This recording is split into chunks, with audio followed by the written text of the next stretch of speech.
Ini ya. Oke, nomor 41 ya. Betul ya? Dari 41. Yuk. Silakan kalau nggak ada soalnya sudah saya kirim pulang. Mangga dicek soalnya. Yuk, mangga silakan masuk. Nah, kita lihat soalnya. Nah, nomor 41 anak-anak, pertanyaannya itu berkaitan dengan kelarutan. Kelarutan ion di dalam larutan jenuhnya. Ya. Nah, untuk mengetahui komposisi suatu batuan, sejumlah sampel batuan dipanaskan. Gas yang terbentuk dari hasil pemanasannya dialirkan ke dalam air kapur, maka hasil pengamatan ternyata air kapur menjadi keruh. Nah, kira-kira batuan tersebut apa sehingga dia bisa melepaskan suatu gas, ya. Nah, kalau air kapur itu dirumuskan anak-anak CaOH 2 kali. Biasanya saat kalian mengidentifikasi senyawa organik, si CaOH ini akan dialirkan gas CO2 biasanya.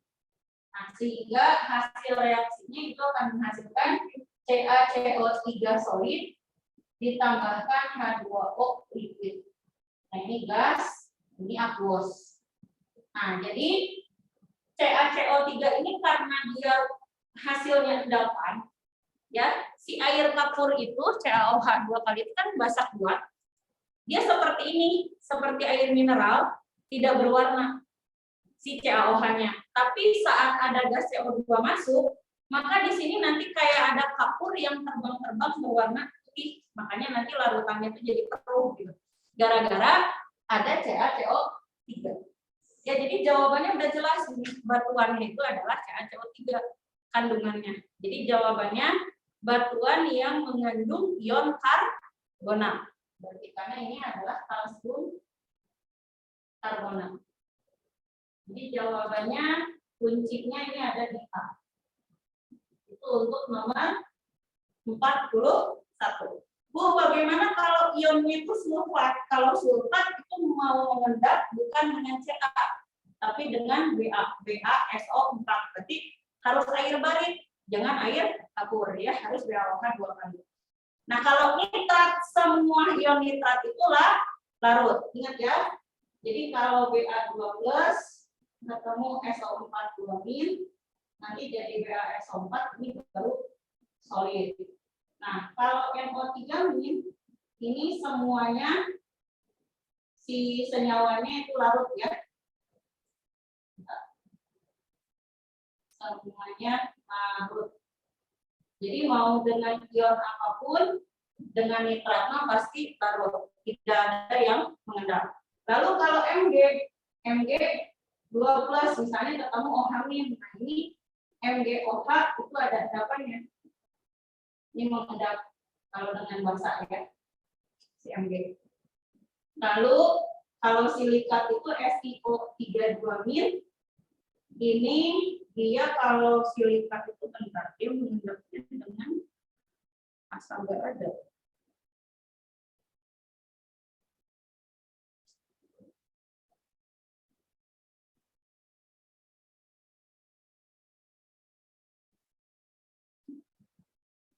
Ya, dia kalau dengan Pb bisa ya, dengan golongan 2 itu bisa dengan Pb, dengan Hg, dengan Cu. Jadi kalau saya tambahkan Pb misalnya 2+ jadi Pb SiO3, nah ini juga akan mengendap. Bisa juga dengan Cu2+ atau Hg2 2+ ya, itu kalau dengan silikat. Oke, lanjut nomor 42. Nah, di 42 saya ini materinya tentang apa? Sifat koligatif larutan. Berbicara titik didih. AlCl3 itu akan mendidih pada suhu yang sama. Berarti kamu disuruh nyari titik didih yang sama. Titik didih itu lambangnya Tb ya. Nah, Tb. Tb itu diperoleh dari delta Tb sama dengan Kb kali M kali I. Nah, Nah, delta TB sama dengan TB min TB 0. Nah, titik didih larutan itu TB kan? Nah, berarti TB sama dengan delta TB ditambahkan TB 0. Jadi kamu kalau mau nyari TB ya cari deltanya dulu. Nah, kamu si AlCl3 nih berapa jumlah ionnya? I-nya 4. Al-nya 1, Cl-nya 3. Karena dia garam, dia akan terionisasi sempurna. Nah, karena si garamnya ini garam yang mudah larut, gitu ya. Kan tadi ada garam yang mengendap, artinya suka larut ya. Nah, terus ada nggak molalitasnya, M-nya? Belum ada kan? Itu masih mol dalam air kan? Nah, berarti gram terlarut per ml kali 1000 per gram terlarut. Ini M-nya. Nah, gram terlarut per ml itu mol. Berarti mol kali 1000 per GRP. Nah, molnya berapa? 0,025 dikali 1000 dibagi 100. Coret. Jadi 0,25 molar. Itu masih molalnya. Berarti delta TB-nya berapa, guys? KB kali M kali I. Anggap aja KB mah semua larutan sama ya. Jadi kamu tinggal cari M kali I-nya saja. Berarti M-nya itu 0,25. Nah, I-nya 4. Berarti hasilnya 1 KB. Itu delta TB. Nah, cari di opsi A sampai opsi E yang hasil M kali I-nya juga 1. Gitu. Nah, kita lihat nomor pertama NaCl. Berapa jumlah ionnya? 2. Berarti M kali I-nya itu tinggal 2 dikali 0,25. Jadi 0,25 kali 2 sama dengan 0,5. Salah. Karena harus 1 kan yang dicari, jadi bukan A. B, N, A, F. Berapa jumlah ionnya? 2. Berarti 0,5 kali 2. Berapa? 1. Nah, jadi jawabannya B. Karena hasilnya sama-sama 1. Kan disuruh dicari yang titik bibitnya sama. Oke, nomor 43. Kita lihat. Ada Na2SO4, asam basa garam. Pintar. Ditambahkan dengan BaCl2, asam basa garam. Garam juga. Berarti kalau ada garam, ketemu garam, hasilnya apa? Ya garam lagi. Dengan garam lagi. Nah, garamnya apa? Kira-kira. Ini pecah dulu. Na-nya plus, SO4-nya 2 min. Ba-nya 2 plus, Cl-nya min. Maka jadi BaSO4 ditambahkan NaCl. Sudah setara? Belum. Na-nya aja 2 di sini. Ini masih 1. Berarti itu kali 2. Cl-nya jadi sama 2 kan? Ba-nya sama, S-nya sama, O-nya sama. Berarti reaksi sudah setara. Kalau ada persamaan reaksi, maka harus apa yang kalian cari? Apa sih? N kan? N itu apa? Mol. Wajib setiap ada reaksi itu ada mol. Nah, kalian lihat molnya. 100 mili Na2SO4 dikali 0,05 M. Berapa mol? 5 milimol. Lalu kamu punya BaCl 100 mili dikali 0,01 M. Berapa mol? 1 milimol.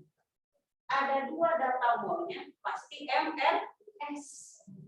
Siapa yang bereaksi semuanya sehingga tidak ada sisanya? Yang kecil.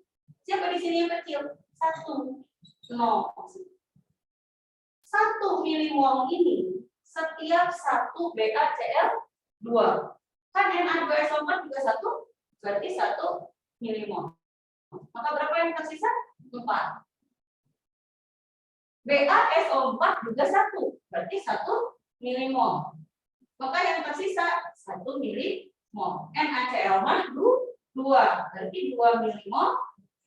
Nah, 2 milimol. Oke. Nah, sekarang pertanyaannya disuruh mencari konsentrasi ion Ba2+. Di soal ini, kalau di BaCl2, Ba2+-nya habis. Karena jadi 0. Berarti Ba2+ adanya di mana? Di BaSO4. Cinta. BaSO4, gengs, kalau saya ionkan jadi Ba2+ ditambah SO4 2-. Kalau Ba-nya 1 milimol, BaSO4-nya, berarti Ba2+-nya berapa? 1. Ini masih milimol, bukan molar ya kan? Nah, anak-anak kalian yang dicari lanjutan nomor 43 itu adalah konsentrasi Ba2+, molaritas. Molaritas itu adalah mol yang tersisa dibagi volume totalnya. Berarti berapa mol yang tersisa? 1. Volume totalnya dia jumlahkan, ini dibentuk dari 100 dengan 100, berarti 200 mililiter. Jadi berapa? 1/200 teh. Nah, 5 kali 10 pangkat min 3 N. Jadi jawabannya ada C di situ. Itu guys. So, ada pertanyaan dulu. Mangga. Boleh. Ini dari sini. Iya kan, ini yang dihasilkannya di sini. Karena kan pertanyaannya gini, berapa konsentrasi Ba? Di soal ini mana yang masih ada Ba? Cuman BaSO4. Enggak pakainya yang satu. Ya, paham ya? Oke, silakan difoto dulu. Mangga. Hijau, dinyalain kameranya sama Nisa. Come on, gengs. Ibu boleh tolong fotoin? Yang TO dulu. Ya, kita bahasnya yang TO dulu. Silahkan kalau ada pertanyaan. Beres ini saya lanjut ke materi benzena. Silahkan. Ada pertanyaan lagi? Ibu boleh tolong fotoin? Kenapa, Asna? Boleh tolong fotoin, Bu? Gak kedenger, Boleh tolong fotoin. Tolong fotoin, udah sama Moira difotoin. Oh, udah. Oke, Bu. Siap. Udah? Siap. Saya hapus ya. Sudah difotokan, nanti dikirim di grup sama Moira.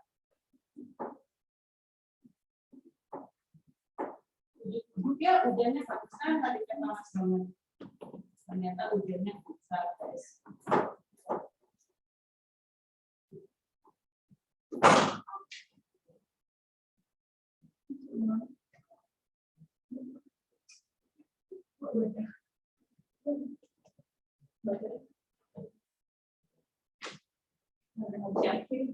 Lanjut. Nah, sekarang ke nomor 44. Dua soal lagi ya. Oke. Nomor 44, di situ ada asam lemah HX. Direaksikan dengan KOH. Kalau asam dengan basa direaksikan jadi apa hasilnya?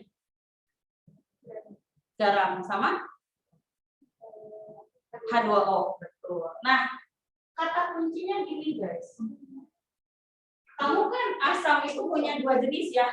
Ada asam kuat, ada asam lemah.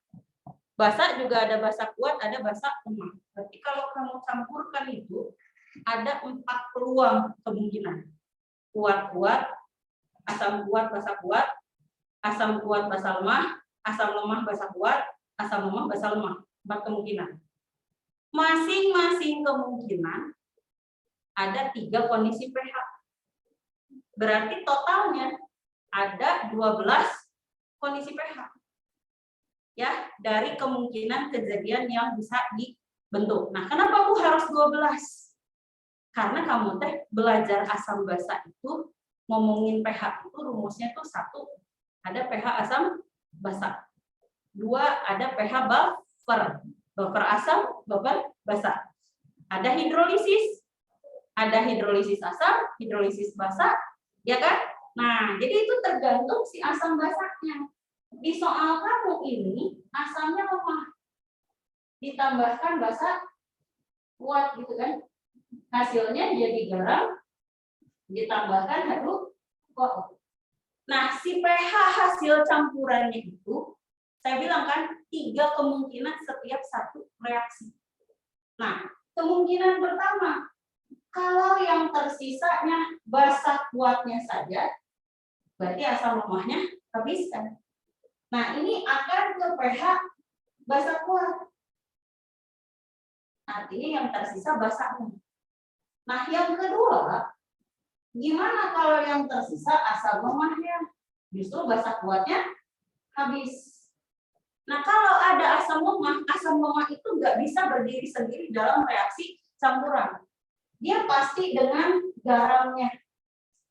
Maka ini disebutlah konteks materinya itu pH buffer asam. Karena asamnya lemah. Panas nggak sih? Ada ini di 19 loh, guys. Apa enggak nyala adanya? Bentar ya. Izin nyalain dulu aja. Kenapa enggak sensornya? Nah. Ya. Oke. Nah, berarti yang ketiga, kalau yang sisanya itu justru garam. Berarti asamnya habis. Basanya habis. Nah, maka si garam ini saya sebut garam apa? Garam basa. Karena kalau garam ditentukannya itu yang kuat.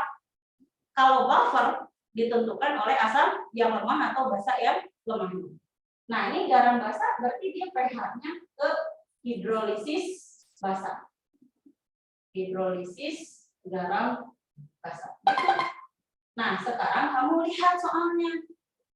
Apa yang diketahui? Katanya ada HX ditambahkan KOH. Jadi saya belum tahu asam apa ini. Udah dibilang asamnya melemah, tapi nggak tahu apa infeksi. Jadi apa ke sini? Garamnya. Pintar. KX ditambahkan H2O. K-nya 1, X-nya 1. H-nya sama-sama 2, oksigennya 1. Berarti ini reaksi sudah setara. Nah, kamu punya ini 25 ml kali 0,02 molar. Berapa mol? 50 dibagi 100 0,5 ya.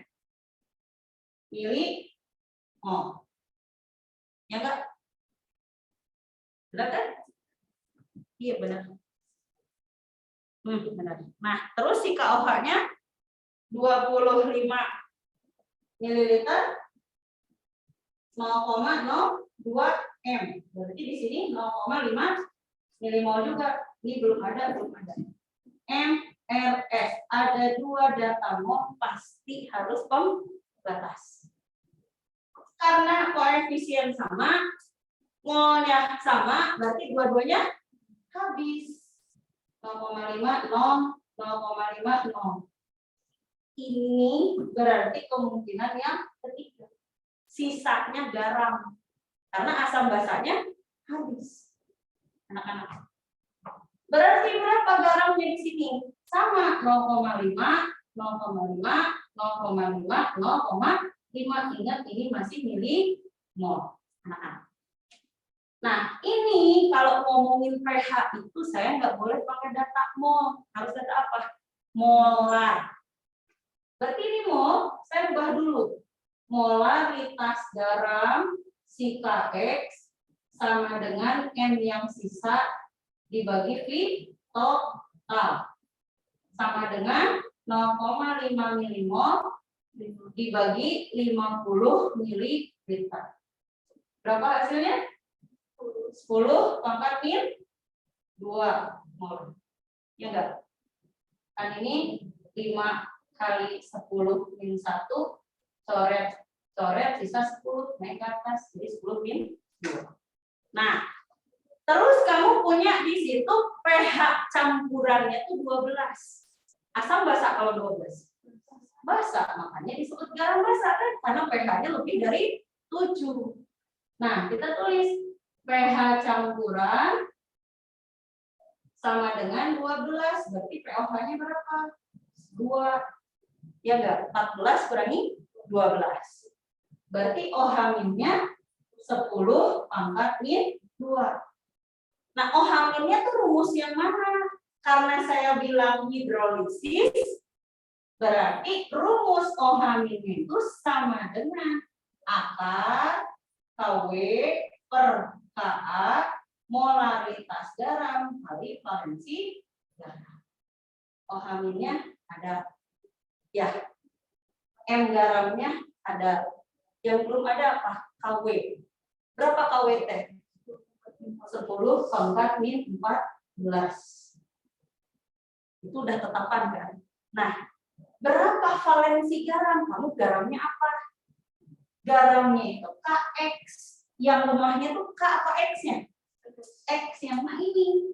Valensi garam itu jumlah ion yang lemahnya. Paham ya? Berarti ini 10 pangkat min 2 akar 10 min 14 per Ka, molaritas garamnya min 2, valensi garamnya 1. Supaya hilang akarnya, saya kuadratkan kedua ruas. Ini 10 min 4 sama dengan 14 tambah 2, 16 Ka. Berarti si Ka-nya 10 pangkat min 12, ya enggak? Nah, kalau ada lambang P itu apa? Min log, saya. Berarti itu teh min log 10 min 12. Berapa dong? 12.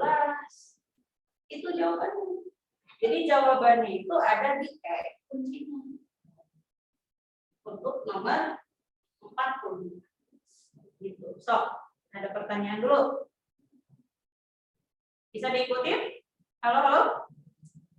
Coba kalau terlalu atas dibutuhin. Nah, lanjut ya. Nah, kalau tidak ada pertanyaan, soal terakhir dari soal 45. Sebanyak 500 mili asam HX. Saya cuma bicara HX, gak ada apa-apa lagi. Berarti si HX ini zat tunggal kan? Ya, gak direaksikan. Nah, kamu lihat si HX ini asam atau basa? Asam. Kuat atau lemah? Lihat di situ ada Ka. Setiap asam yang punya nilai Ka berarti asamnya lemah. Berarti si HX ini asam lemah. Karena kamu punya nilai Ka-nya sebesar 3,2 kali 10 pangkat min 5. Itu sih Ka-nya. Terus kamu punya volume. Volumenya berapa? 500 mili. MR-nya 60. Terus pH-nya 3 min log 4. Berapa H plusnya saya? 4 kali 10 min 3. Apa yang ditanya? Gramnya. Kalau saya pengen dapat gram, saya harus dapat data apa? Mol. Mol dapatnya dari mana? Molaritas. Jadi kamu di sini urutannya cari dulu molaritasnya, cari molnya, baru dapat massa. Paham? Oke. Nah, berarti karena dia asam lemah, maka rumus H+-nya. Rumus H+-nya apa dong? A akar Ka kali M. H+-nya 4 kali 10 min 3. Ka-nya saya bikin jadi 32 ya. 32 kali 10 min 6 kali M. Kuadratkan. 4 kali 4, 16, min 3 kali 2, min 6. 32 kali 10 min 6 M. Coret. Berarti M-nya setengah. Bu, boleh nggak saya nggak nyari mol? Langsung nyari massa? Boleh. Molar itu apa? Gram per ml kali 1000 per mili kan? Nah, jadi nggak nyari mol juga langsung nyari massa boleh. Berarti di sini molaritas sama dengan gram per ml kali 1000 per mili, gitu kan? Ya, M-nya setengah, gramnya dicari, ml-nya 60 kali 1000 dibagi 500. Coret 2, coret 30, berarti gramnya setengah kali 30. suhu berapa? 15 gram. Ya, jadi jawabannya ada di cendol. Nah, oke, silahkan dipoto dulu. Kalau ada yang mau ditanyakan, mangga ditanyakan.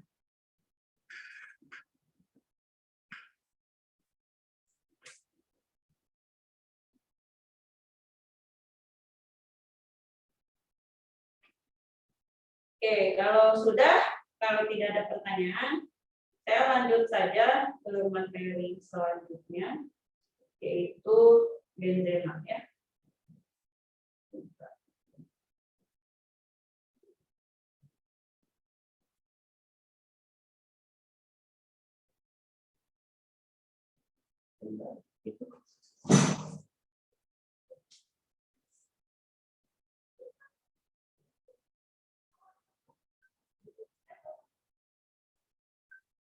Coba semuanya saya lihat dulu catatan yang dari Pak Al.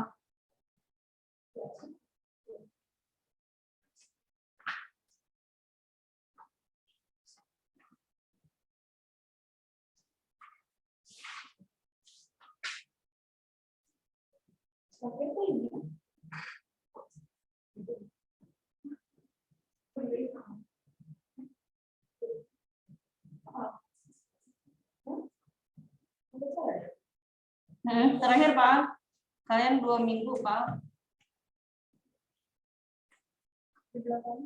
Adisi, substitusi, eliminasi, ya, oksidasi. Oh, berarti enggak semua ini Pak. Kalian baru alkohol, eternya juga enggak ada kan? Terus dengan PCl3, PCl5 juga belum. Ya, berarti ada yang dilewat ini. Bentar. Bapak ngasihnya yang dia nggak beda. Oh, nggak ada ya.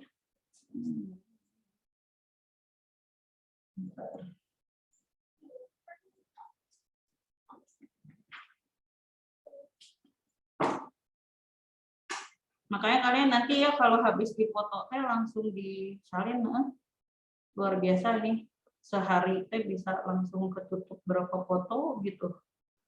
Kalau dikirim ke mana? Nggak dikirim, di SS doang. Oh, di SS doang. Itu juga lihat dulu yang kelompok itu sampai mana. Ini masuk dulu. Ini. Oh, kemarin sih. Iya, berarti masuk.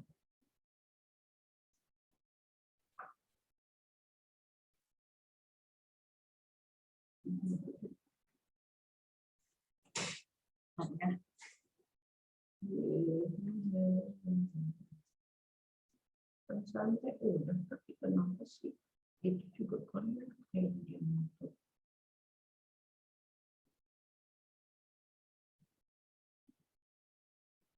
Ada yang kurang, bentar ya. Di kelas itu.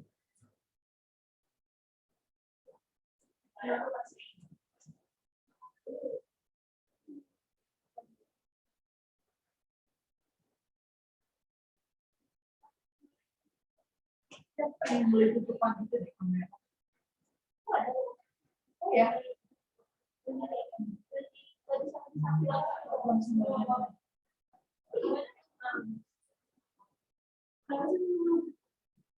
Kenapa panas ya, aneh?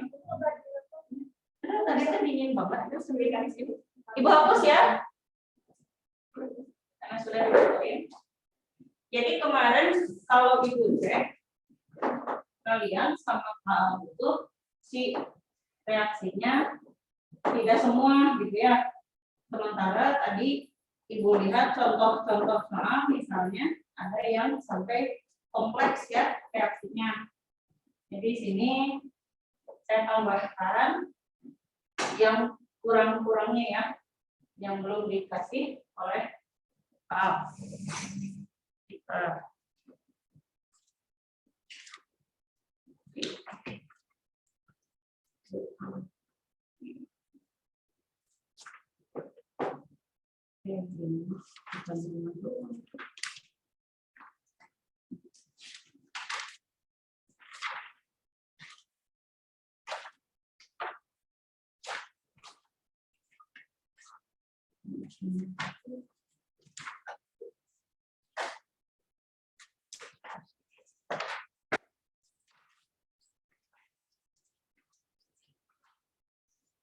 Oke. Nah, jadi kemarin kan kalian pertama-tama diawali dulu yang reaksi substitusi ya.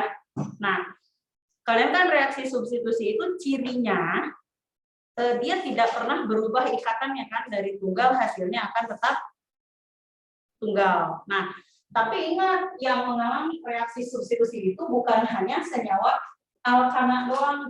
Jadi ada nanti senyawa organik lain juga akan mengalami yang namanya reaksi substitusi. Jadi kita lihat lagi di sini reaksi senyawa organik, gitu kan? Nah, kamu kan yang sudah yang pertama substitusi. Nah, pokoknya substitusi itu lihat aja ikatannya tunggal, hasilnya juga tetap berikatan tunggal. Jadi tidak merubah tangannya, gitu ya. Nah, jadi kalau saya punya di sini CH3 strip CH3 ditambahkan HCl, berarti saya tinggal membarter satu hidrogen saja keluar diganti oleh satu Cl. Jadi di sini misalnya saya keluarkan H-nya, saya masukkan Cl-nya. Maka hasilnya jadi CH3 CH2Cl plus H2. Nah, itu misalnya substitusi. Lalu yang kedua, ada yang namanya adisi. Kalau adisi itu dari ikatan rangkap, dia akan berubah menjadi ikatan tunggal. Jadi berarti kalau rangkap menjadi tunggal, berarti atomnya itu digabungkan semua, masuk gitu ya. Nah, tapi hati-hati, adisi itu kan ada istilah Markovnikov dan anti Markovnikov. Nah, kalau ada istilah adisinya yang Markovnikov, misalnya saya punya CH3 strip CH strip CH3 tambahkan HCl. Ini kan simetris anak-anak. Kenapa saya bilang simetris? Yang dekat ikatan rangkap itu sebelah kiri CH, sebelah kanan juga CH. Maka ini bebas. H-nya boleh ke sini, ke karbon yang ini, berarti si Cl ke karbon sebelahnya. Atau sebaliknya, itu nggak berpengaruh karena sama. Jadi nanti CH3, CH, Cl, strip, CH, ditambahin H jadi 2, strip, CH3. Nah, hasilnya jadi begini. Tapi kalau saya tulis ini CH3CH, rangkap CH2, ditambahkan HCl, ini tidak simetris. Ada rangkap yang hidrogennya lebih banyak. Nah, maka yang hidrogennya lebih banyak akan saya isi hidrogen lagi. Ya, yang hidrogennya sedikit saya isi dengan Cl. Nah, itu namanya adisi Markovnikov. Maka hasilnya CH3 CHCl yang CH2 tambahin H jadi CH3. Seperti itu, ya. Itu adisi.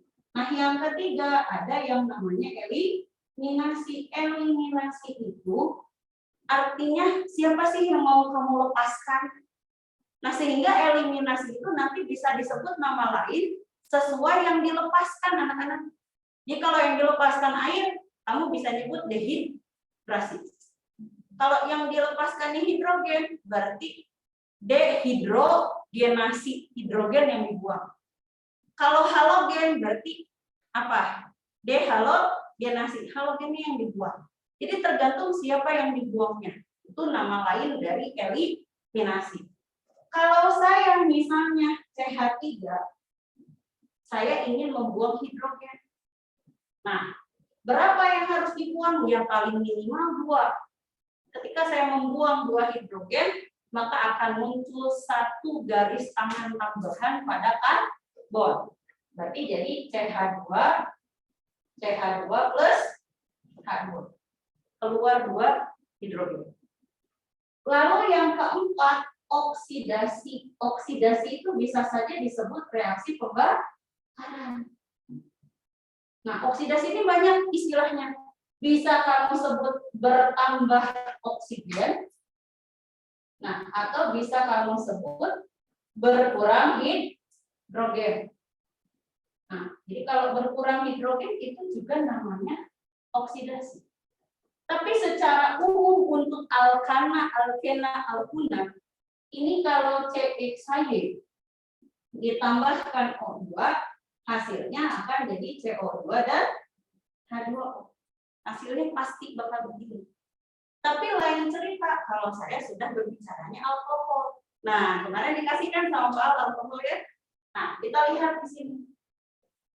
Nah, untuk alkohol. Alkohol ini bukan hanya saja mengalami yang namanya reaksi oksidasi, tapi alkohol dia juga bisa membentuk esterifikasi atau reaksinya esterifikasi karena dia membentuk ester, gitu ya. Nah, itu juga bisa disebut juga sebagai reaksi apa? Esterifikasi. Artinya alkohol akan bereaksi dengan asam menghasilkan ester. Berarti bukan hanya reaksi oksidasi. Nah, tapi alkohol juga bisa namanya tuh dia mengalami reaksi substitusi, dia juga bisa gitu. Jadi nanti tergantung reaksinya tuh mau dengan siapa gitu. Nah, kalau saya bilang begini misalnya, pertama-tama kan alkohol tuh berisomer dengan siapa? Dengan ester. Nah, alkohol anak-anak ini sifatnya dia mudah larut dalam air. Kenapa dia mudah larut dalam air? Kan strukturnya NOH, berarti ada O langsung berikatan dengan hidrogen.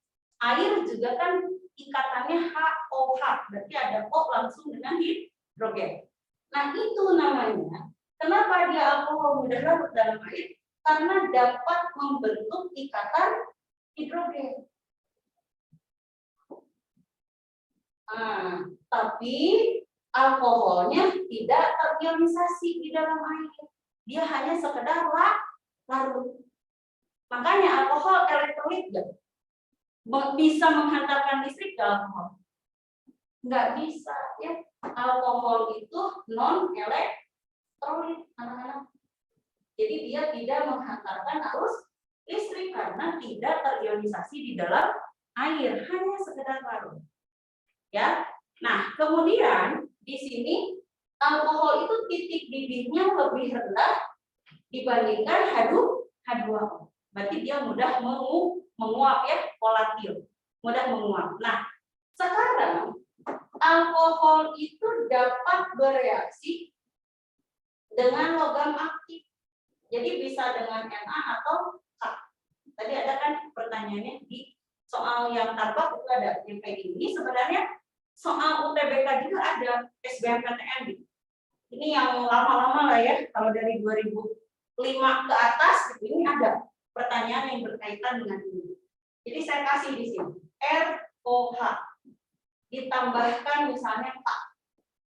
Maka apa hasilnya? Jadi ROK ditambahkan H2-nya setengah karena yang keluar satu hidrogen. Gitu ya. Nah, ini strukturnya. Berarti kan kalau saya misalnya R ini CH3OH, ini kan boleh K, boleh Na kan? Nah, kalau dengan Na berarti nanti jadi RONA. Nah, kalau saya CH3OH dengan Na, apa hasilnya? CH3ONA plus setengah H2. Selesai. Ini barter berarti kan? Na-nya masuk, hidrogennya ke keluar. Substitusi bukan? Iya. Ini substitusi reaksinya. Paham ya? Nah, jadi ingat substitusi itu tidak hanya terjadi pada alkana. Jadi alkohol juga bisa. Oke. Berikutnya, nah si alkohol itu dia dapat bereaksi dengan PCl3 dan PCl5 anak-anak. Dia bisa dengan PCl3 atau PCl5. alkohol dapat bereaksi dengan PCl3, fosfor triklorida. Struktur alkohol ini kan ROH, ditambahkan PCl3. Maka apa hasilnya? Si alkoholnya harus 3 kali dulu di situ. Nah, hasilnya nanti jadi 3RCl plus RCl, berarti P-nya tetap 1 kan di sini. Oke. Terus OH-nya nggak saya pakai kan? H-nya ada 3, O-nya ada 3, P-nya ada 1 kan? Nah, jadi H3PO3. Itu asam apa namanya? Fosfid. Ya, jadi setiap ada alkohol dengan PCl3, dia akan selalu melepaskan asam fosfid dan RCl. Berarti kalau saya R di sini CH3OH 3 plus PCl3, apa hasilnya? R-nya mana? CH3 kan? Berarti di sini 3 kali CH3Cl. Cl-nya ada 3 CL. Sama kan? Nah, ditambahkan pasti H3PO3 itu udah pasti. Kayak gitu. Itu kalau dengan PCl3. Terus alkohol dapat bereaksi dengan PCl5, fosfor pentaklorida. Nah, kalau dengan PCl5, si ROH-nya ditambahkan PCl5, hasilnya dia jadi RCl ditambah POCl3 ditambahkan HCl. Oke, kita lihat R. Cl-nya saya pakai 1 dulu dari 5. RCl. Berarti sisa 4 kan? Nah, P-nya ada 1, O-nya ada 1. Jadi POCl3, berarti Cl-nya sisa berapa di sini? 1. Nah, yang 1 dengan H. Jadi H. Gitu ya. Nah, berarti kalau saya ini C2H5OH ditambahkan PCl5, apa hasilnya? C2H5Cl. Sisanya udah pasti POCl3 plus HCl. Gitu. Nah, ini untuk identifikasi anak-anak, maksudnya kayak gini. Kalau saya kasih, jika saya punya rumus C5H12O, gitu ya. Nah, dia dapat bereaksi dengan Na. Berarti jangan jawab ether. Kenapa? Karena C5H12O itu adalah rumus alkohol dengan ether kan? Nah, si ether itu nggak bisa bereaksi dengan Na. Jadi kalau saya sudah bilang bereaksi dengan Na, maka itu udah positif, pasti alkohol. Itu maksudnya. Paham ya? Oke, silahkan difoto dulu. Jadi enggak substitusi sama esterifikasi itu sama. Apanya? Nama lainnya. Jadi esterifikasi itu nama spesifiknya karena yang dihasilkannya ester. Mekanismenya substitusi sebenarnya gitu. Mekanisme reaksinya gitu ya. Oke, silahkan ada pertanyaan dulu tidak? Yuk, Aldi, Jojo, Abro, dan Hasnan, kameranya dinyalakan, guys. Bu Resa. Halo Pak Assalamualaikum. Waalaikumsalam. Maaf ganggu ya Bu, mau minjem anak ya buat perwalian. Anak Oke. misalnya Pak. Aldi nanti masuk ya ke breakout room privat siapa ya yang kosong? Rafa ya, ke privat Rafa ya Di. Masuk ke privat Rafa. Atur nuhun Bu Resa. Ya Bapak. Assalamualaikum semuanya. Jadi masuk Di. Di ke breakout room privat Rafa dulu Di. Emang kosong itu sih Bapak? Oke, dasar. Udah sebenarnya Aldinya udah masuk. Oke, nah seperti itu. Nah, terus kamu si alkohol juga bisa bereaksi dengan asam sulfat. Nah, tadi Moira sempat tanya sedikit di sini. Jadi dia alkohol dapat bereaksi dengan asam sulfat atau H2SO4.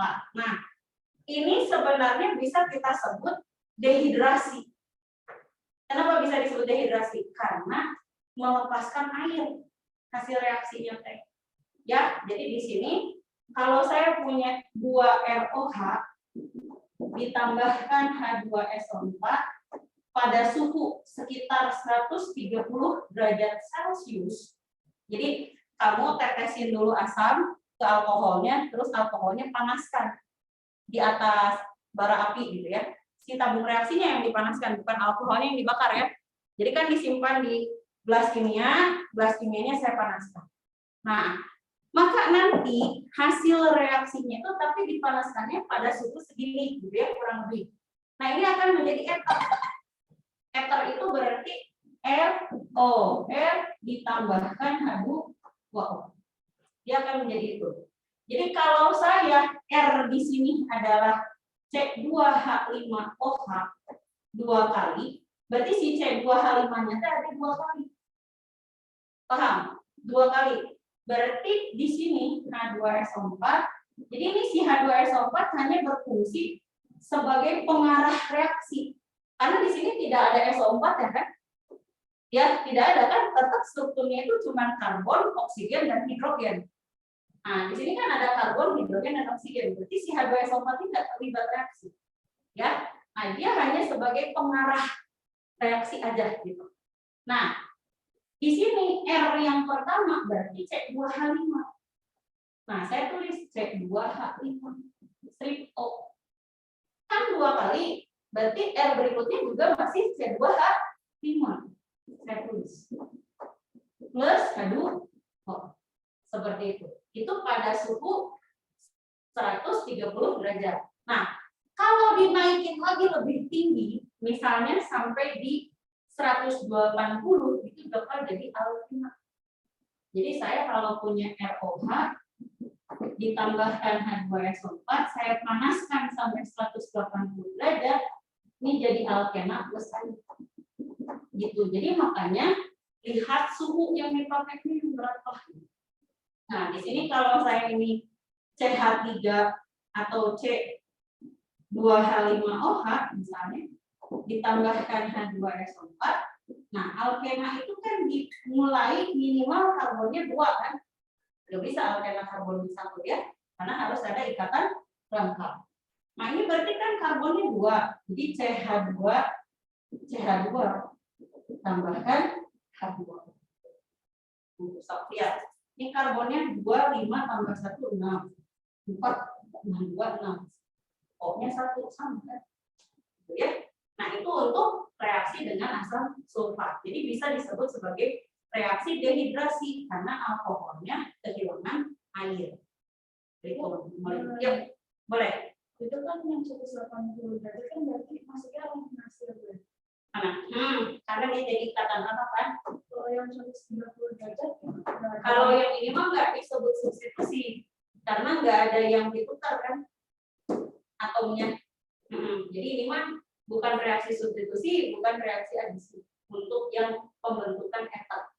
Ini kan berarti alkohol jadi ether ya. Jadi ini mah bisa disebut sebagai reaksi pembentukan ether. Gitu ya, nama lainnya selain melepaskan air bisa disebut pembentukan ether atau cara pembuatan ether gitu. Terus alkohol juga kalau kamu mau substitusi biasa bisa dia dengan HCl. Misalnya di sini alkohol akan mengalami substitusi dengan HX. Jadi HX ini asam halida. HX-nya kan boleh HCl, boleh HBr, ya, dan lain-lain. Nah, jadi kalau saya punya ROH ditambahkan HCl misalnya.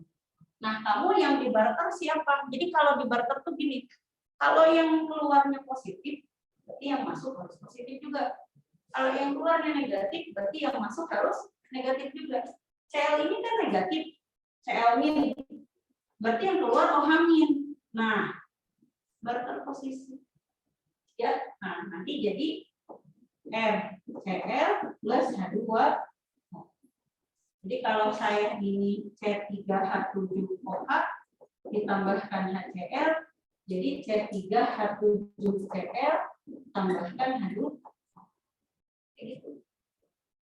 Yap, sok. Silahkan. Nah, nanti habis ini saya baru masuk ke substitusi oksidasi berarti ya. Yang kamu ada 3 jenis alkohol. Yang ini udah belum tadi? Udah kan? Yang sebelah sini. Nah, 3 jenis alkohol yang kamu ketahui alkohol apa? Yang pertama, primer. Yang disebut primer itu apa sih? Si OH-nya terikat pada karbon, yang karbonnya itu mengikat berapa karbon lain? 1. Nah, itu namanya alkohol primer. Di sini ada reaksi oksidasi alkohol. Nah, saya punya ROH atau CH3CH2OH. Ini etanol. Dioksidasi. Nah, kan ini disebut sebagai alkohol primer ya. Nah, ini alkohol primer. Dioksidasi hasilnya jadi apa? Tadi oksidasi itu boleh kehilangan hidrogen atau bertambahnya oksigen. Nah, ini jadi RCOH tambahkan H2. Nah, dia kehilangan hidrogen. Nah, lalu dioksidasi lagi, dia jadi RCOOH, berarti nambah oksigen. Dari RCOH, O-nya 1 jadi 2. Nah, itu kan namanya oksidasi.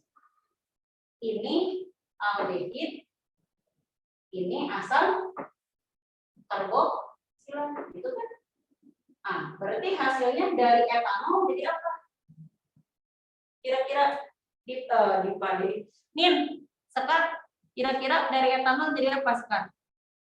Asam etanoat. Asam etanoat karboksilatnya. Kalau aldehidnya? Berarti asetaldehid. Nah, asetaldehid atau etanol. Nama lainnya CH3 COH ditambahkan H2. Secara tangan kamu melihat dari tunggal menjadi rangkap. Pasti kamu berpikir itu adalah adisi kan? Nah, kalau adisi itu nggak ada yang dibuang. Ini kan ada yang dilepaskan. Adisi apa eliminasi? Salah, itu adisi. Dari tunggal jadi rangkap. Eliminasi kan? Boleh kan kamu nyebut eliminasi? Karena yang dibuang siapa? H2. Berarti kamu boleh nyebutnya eliminasi H2. Itu nama lain dari oksidasi. Gitu kan? Nah, terus ke sini jadi CH3COOH. Jadi ini ke etanol. Terus ini asam etanoat. Atau kamu trivialnya ini asetaldehid. Nah, ini asam asetat. Itu kan, itu untuk alkohol primer. Nah, sekarang kalau alkohol sekunder gimana? Masih ROH juga kan secara struktur mah. Tapi akan kelihatan sekunder itu kalau saya nulis begini. COH, CH, CH3. Nah, ini baru disebut alkohol sekunder. Dioksidasi jadi apa? Kira-kira. Kevin? Dioksidasi jadi apa, Kevin? Alkohol sekunder. Keton. Berarti ketonnya apa strukturnya? R, C, O, R dengan melepaskan H2. Berarti CH3, CHOH kalau mau jadi RCOR, R-nya itu kan tetap CH3. Ya, ininya jadi CO, R di sini juga CH3 plus H2. Berarti H2 itu dari mana muncul? Karena kamu mencoret CH dan OH, ya. Ya, gitu. Itu namanya reaksi oksidasi alkohol sekunder. Nah, lalu yang ketiga, ROH juga ini. Alkohol tersier. Ditandai apa alkohol tersier? Alkohol tersier itu ditandai apa? nomor cabang dengan nomor alkohol pasti selalu sama. Ya, jadi kalau saya punya CH3, CH3, CH3, nah di sini OH pasti sama kan? OH dengan CH3. Ini tidak bisa dioksidasi. Kenapa tidak dapat dioksidasi? Karena sudah jenuh, tangan karbonnya udah penuh semua, diikat. Jadi dia nggak bisa. Mau mana yang dibuang? Kalau H ini dibuang, ini nggak ada pasangannya. Gak mungkin yang dibuang adalah CH4, gitu ya. Ini CH3 dengan H itu nggak ada dari samping. Jadi harus yang dibuang itu yang di sini dengan yang di sini, gitu ya. Nah, jadi ini tidak bisa dioksidasi. Ini 2 metil, 2 propanol, atau nama lainnya apa sih? IUPAC-nya. Tersier, butil, alkohol, kan nama lainnya. Ini kan posisi tersier. Ya, C diapit 3 buah CH3. Itu namanya posisi tersier.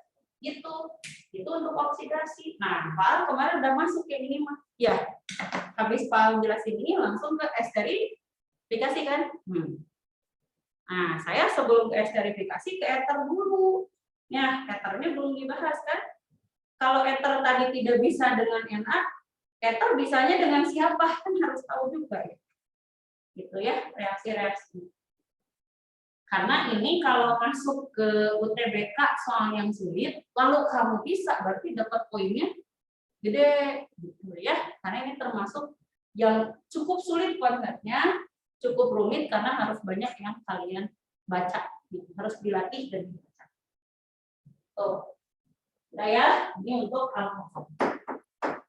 Sudah difoto, jadi sekarang kita lanjutkan ke ether.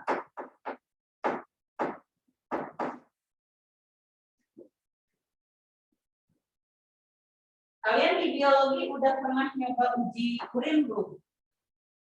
Praktek tes urin gitu, misalnya ini mengandung kadar gula yang tinggi atau enggak gitu di urinnya. Udah pernah? Belum? Oke. Nanti ada ya. Ini contohnya kalau pakai Fehli. Nah, ini untuk yang sifat ether. Nah, kalau tadi alkohol itu mudah larut dalam air, ini kebalikan, si ether itu sukar larut dalam air. Kenapa? Karena dia ikatannya kovalen non-polar. Jadi si ether ini tidak memiliki ikatan hidrogen. Makanya dia sukar larut dalam air. Tapi kalau diganti pelarutnya dengan misalnya benzena gitu, dia bisa justru larut karena sama-sama non-polar. Jadi saling melarutkan nanti. Terus dia ether itu kalau tadi alkoholnya bisa dengan Na, gitu.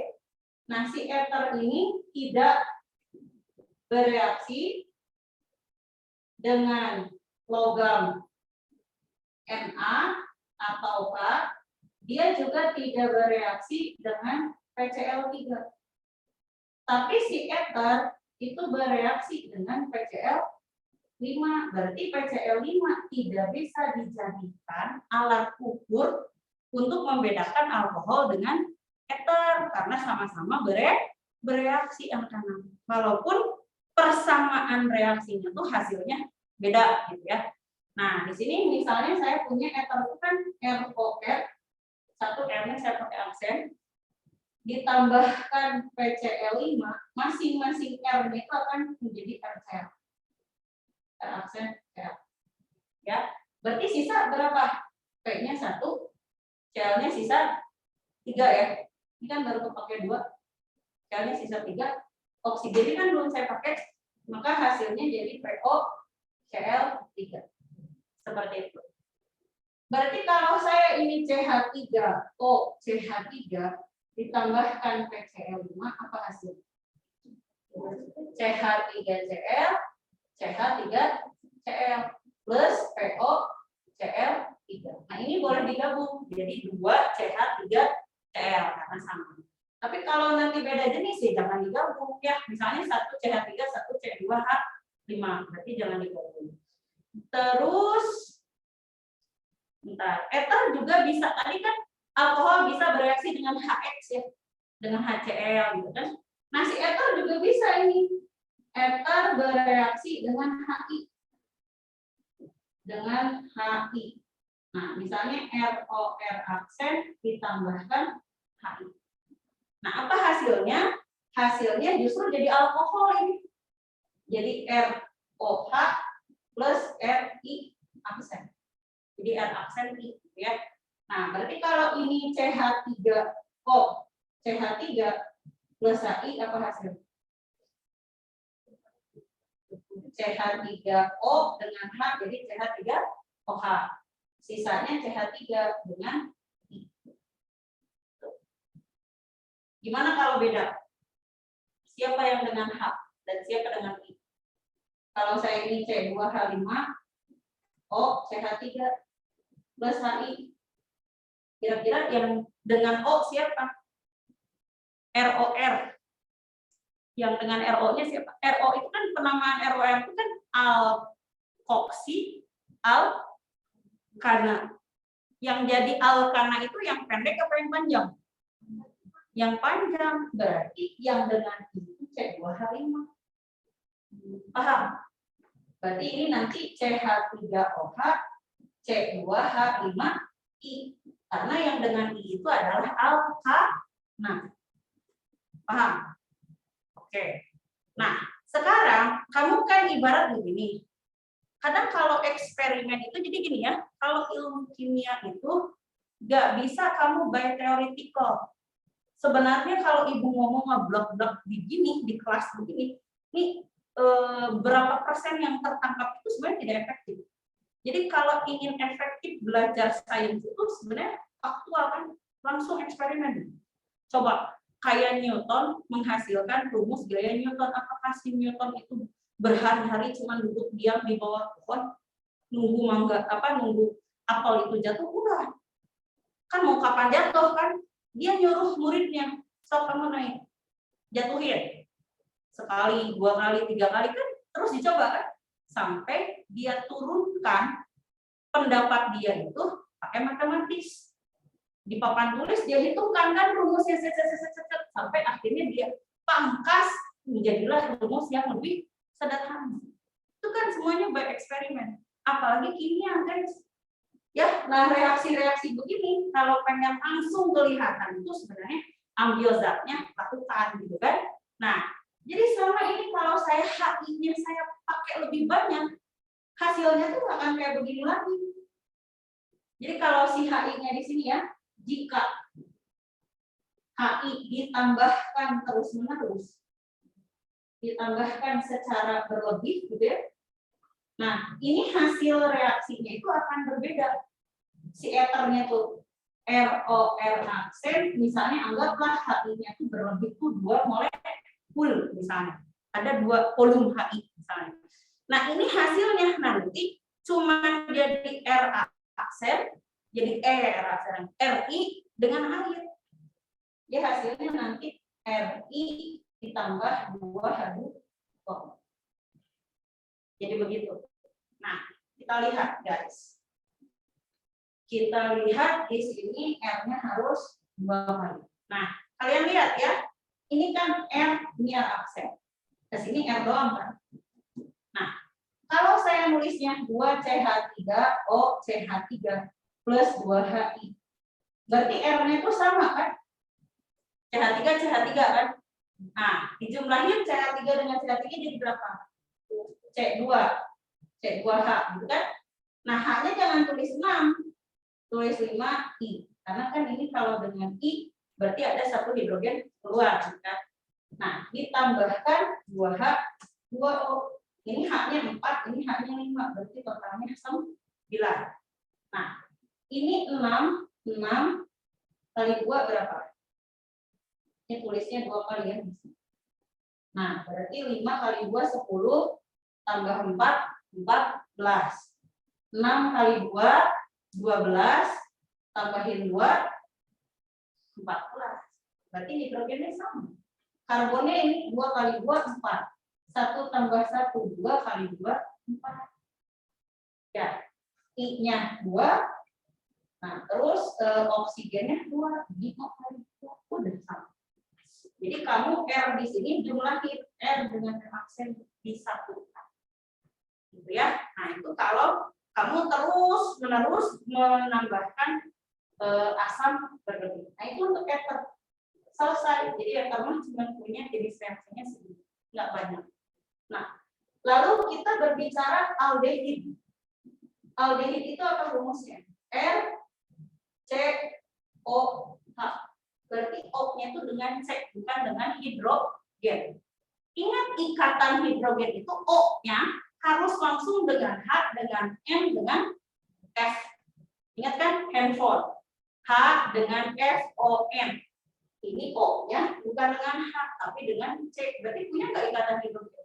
Nggak punya. Jadi aldehid di sini secara sifat dia tidak memiliki ikatan hidrogen. Ikatan hidrogen. Berarti logikanya kalau tidak ada ikatan hidrogen, alkohol bisa larut, alasannya karena punya ikatan hidrogen.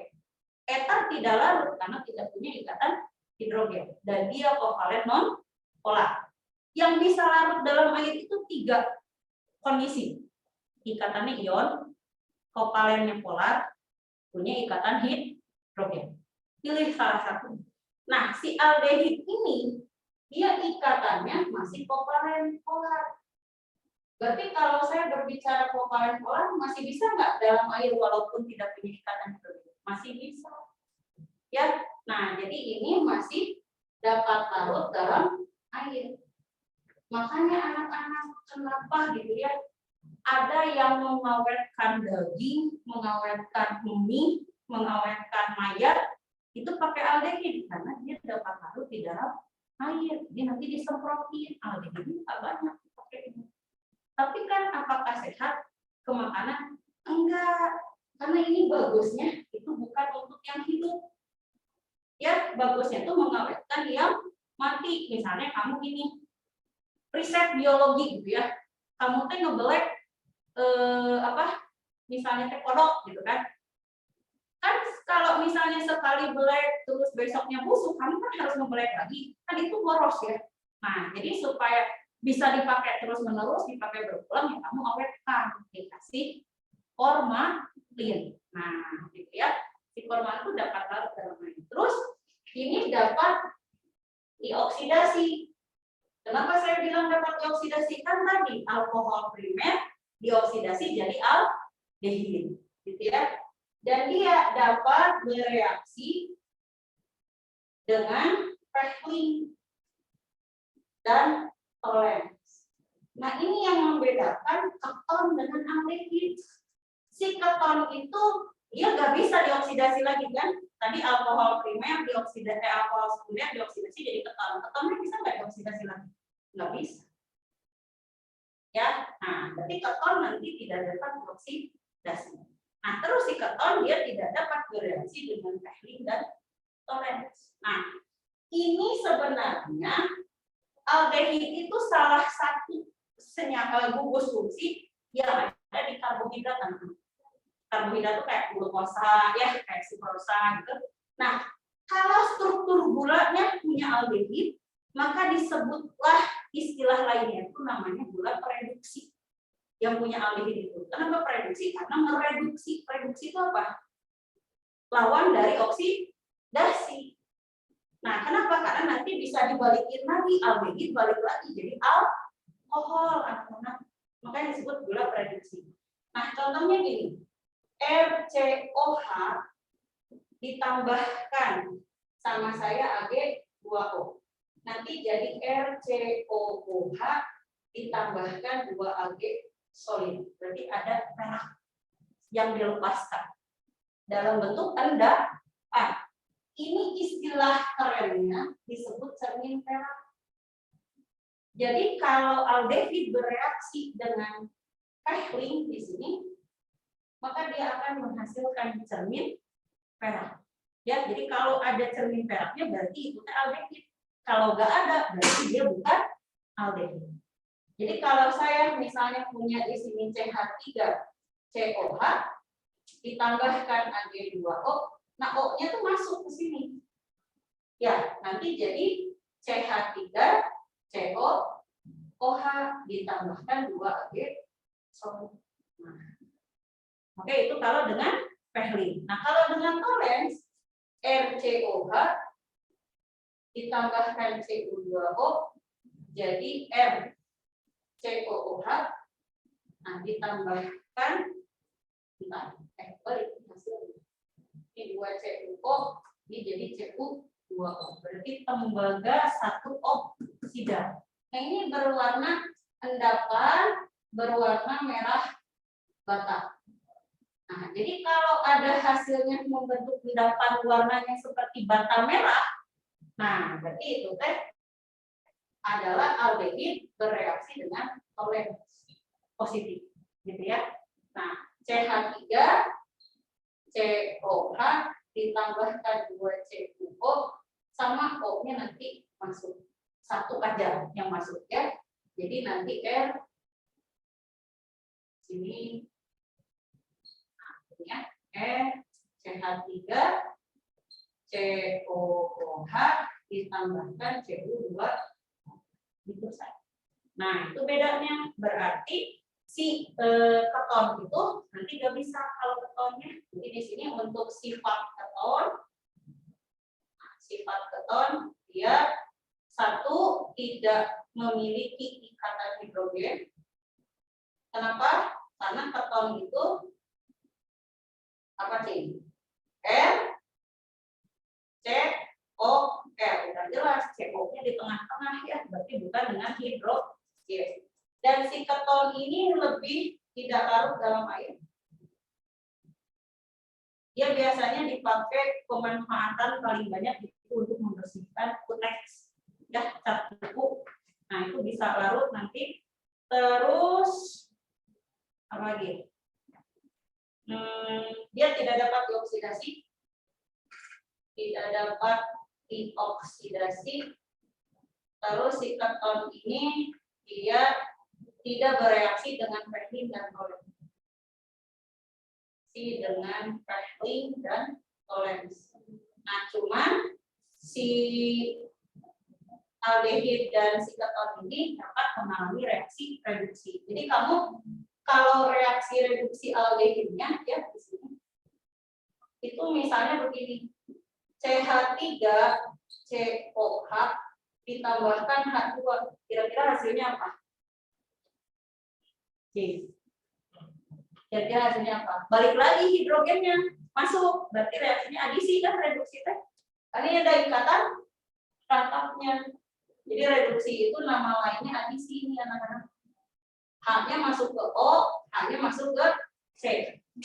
Maka nanti hasilnya jadi CH3COH CH3 balik lagi jadi alkohol apa?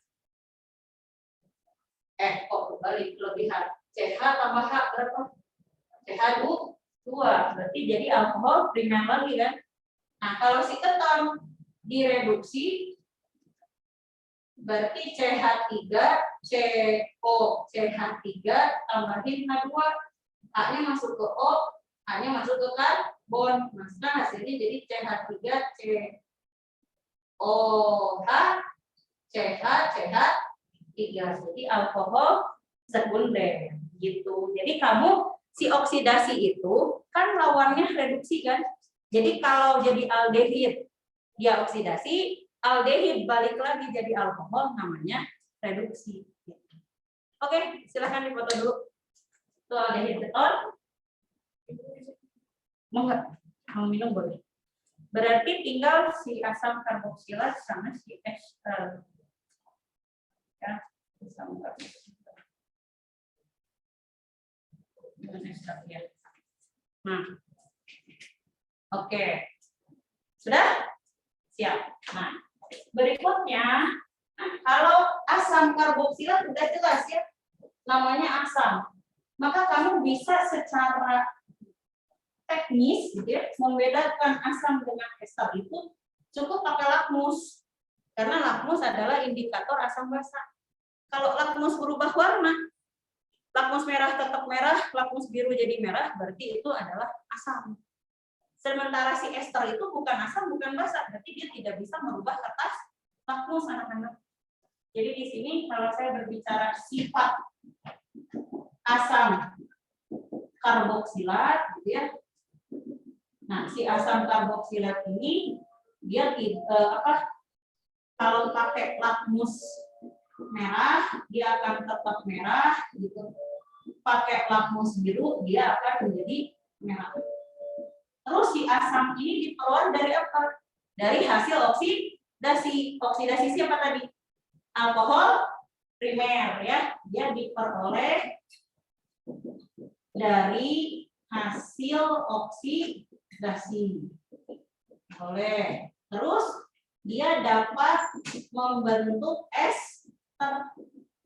Namanya apa disebutnya? Esterifikasi. Jadi kalau ada asam karboksilat, ya, ditambahkan alkohol, hasilnya jadi ester tambah air. Ini namanya reaksi esterifikasi. Nah, sama dengan oksidasi. Tadi oksidasi kebalikannya apa? Reduksi. Nah, kamu ke sini esterifikasi. Kalau ester saya balikin dengan menambah ester dengan air, namanya hidrolisis. Jadi setiap reaksi yang ditambah air itu disebut hidrolisis. Ini reaksinya bisa bolak-balik. Gitu. Jadi kalau saya punya CH3COOH ditambahkan CH3OH, apa hasil esternya? Kamu kan mau melepas H kan? Ya, berarti tukeran dengan CH3 masuk, H-nya keluar. Maka nanti CH3COO CH3 plus H2. Ya enggak? Nah, itu si ester. Terus karena asam karboksilat itu asam, dia bisa mengalami reaksi saponifikasi atau disebut juga penyabunan. Kamu kalau mau bikin sabun itu dibuat dari lemak. Ya, dari lemak. Nah, lemak itu entah bukan asam atau itu mah ester berarti. Disaponifikasi mah lemak ditambahkan basa, ya. Jadi untuk yang reaksi asam karboksilat berarti segini. Udah, sisanya mah nanti penetral. Oh iya, boleh penyabunan. Dengan NaOH bisa. Oh enggak, itu mah udah ester. Jadi nanti untuk yang sifat ester, nah ester di sini berarti dia satu tidak merubah lakmus karena bukan asam basa. Nah, terus dua dia diperoleh dari hasil esterifikasi, dari hasil reaksi esterifikasi itu. Terus dia juga dapat mengalami reaksi hidrolisis.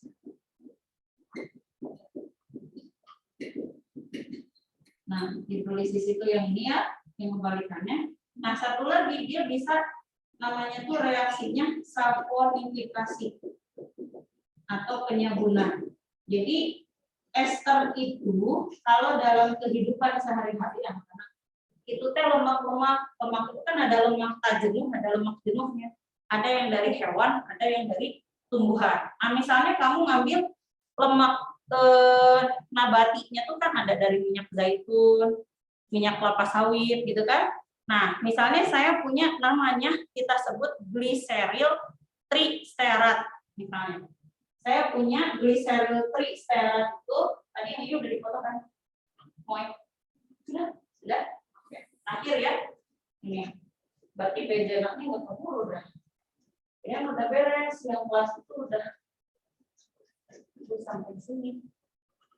Nah, jadi di sini gliseril tristerat itu gliseril tristerat ini adalah ester ditambahkan dengan basa. Basanya itu kalau enggak KOH, NaOH ya guys.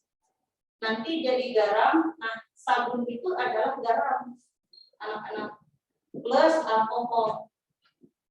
Nah, alkoholnya ini nanti gliserol. Ini nanti kalium tristerat garamnya.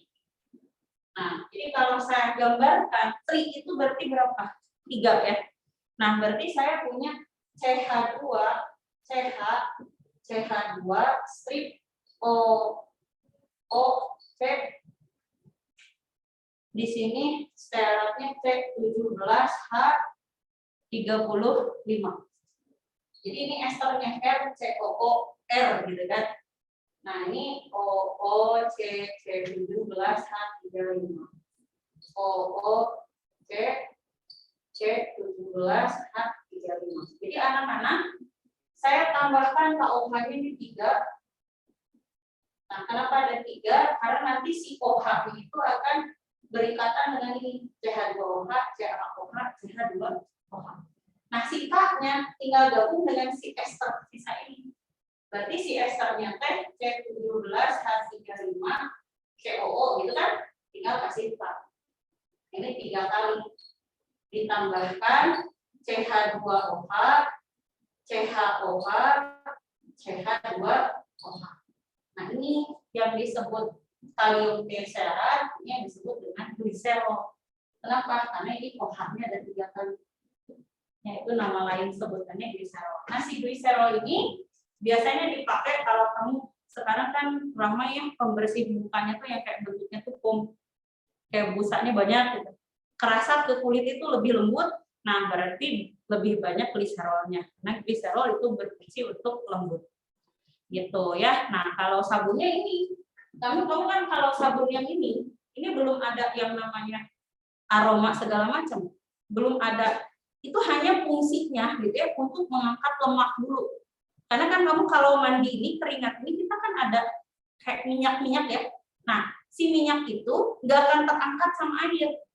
Karena minyak dan air sifatnya berbeda. Nah, si sabun itu dia akan mengikat lemak, diangkat dari tubuh kita, dibersihkan oleh air, jadi ikut kebilas kan. Nah, makanya kita rasanya keset. Nah, tapi karena sekarang mah orang lebih larinya tuh ke estetika. Berarti ingin misalnya kulit selain bersih itu wangi, lembut gitu. Makanya ditambahin lagi parfum dan sebagainya, itu tergantung nanti target marketnya tuh fungsinya kamu ingin ngejarnya apa. Tinggal ditambahkan. Jadi kalau yang ini belum ada aromanya. Asli aja dari aroma si minyaknya. Kalau kamu minyaknya zaitun, ya aromanya jadi kayak zaitun gitu misalnya. Seperti itu ya. Nah, ini baru sifat. Berarti saya selesai sampai sini. Jadi nanti reaksinya tuh bisa dikaitkan dengan isomer anak-anak. Isomer fungsinya untuk membedakan. Misalnya tadi kalau ada C5H12O, itu adalah CnH2n plus 2O, gitu kan? Secara umum punya 2 rumus. Yang rumusnya itu teh kalau enggak ester, kalau enggak alkohol ya eter, gitu kan? Nah, kalau kamu ingin menjawab, dia dapat bereaksi dengan natrium dan jika dioksidasi dia menghasilkan larutan yang akan memerahkan lakmus biru. Kira-kira itu apa jawabannya? Alkohol kan? Nah, tapi kan alkohol yang menghasilkan zat yang merubah lakmus itu alkohol apa? Ada 3 jenis kan? Primer, sekunder, tersier. Nah, secara lebih spesifik itu jawabannya harus alkohol primer. Karena alkohol tersier nggak bisa jadi asam karboksilat. Nah, kalau C-nya harus 5, berarti paling standar jawaban di opsinya itu adalah 1 pentanol. Jawabannya. Kan gitu ya? Nanti 1 pentanol jadi pentanol, jadi asam pentanoat. Oke? Nah, itu kasusnya tuh kayak gitu. Jadi kamu banyak latihan, soal-soalnya sudah ada di modul. Nah, kalau target lihat ya, kalau soal take-home-nya kalian dari 15 misalnya fit, tertinggi Kevin dapat berapa? Coba. Yang Kevin ingat. Nilainya berapa ratus untuk kimia? Lupa, Bu. Pernah nyampe di 600-an? Pernah. Nah, berarti kan ceritanya kalau nyampe di 600-an kamu sudah menjawab lebih dari 7 soal kan gitu ya. Nah, kalau misalnya sudah dapat segitu sampai turun lagi, nah itu cepat-cepat di apa ya istilahnya mah dianalisis gitu. Kamu tuh selalu salah di mana, selalu nggak bisa soal yang tipe apa. Nah, supaya yang nggak bisa itu jangan dibiarkan. Kan kita nggak tahu gimana kalau keluarnya nanti pas tahun kamu tuh bukan yang gampang semua. Ya, nah mending kalau yang keluarnya gampang semua. Kalau yang lagi susah semua gimana? Nah, itu harus makanya segera dievaluasi gitu ya. Dan Ibu harap nih kemarin-kemarin Jaki waktu masih awal-awal masih suka nanya-nanya nih Bu, kalau saya punya soal begini gimana? Nah, saya justru harapannya itu. Kalian chat dong, masa kalah sama anak kelas 10? Anak kelas 10 aja kemarin hari Minggu, Bu, aku punya PR, sudah sebagian dikerjakan, tapi sebagian masih belum ngerti. Chat. Nah, nanti diskusi soalnya mana yang kalian bisa, mana yang nggak bisa, gitu ya. Nah, karena kita kimia belum ada jam tambahan lagi kan, kalian secara mandiri kemarin-kemarin selalu tambahannya apa?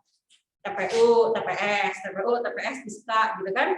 Ayo gue eta matematika gitu. Kimia teh nggak ada sama biologi. Jadi titip silahkan aktifkan mandirinya ya. Oke, Ibu tutup ya. Thank you semuanya, gengs. Salam-salam sehat. Bentar, Ibu belum absen.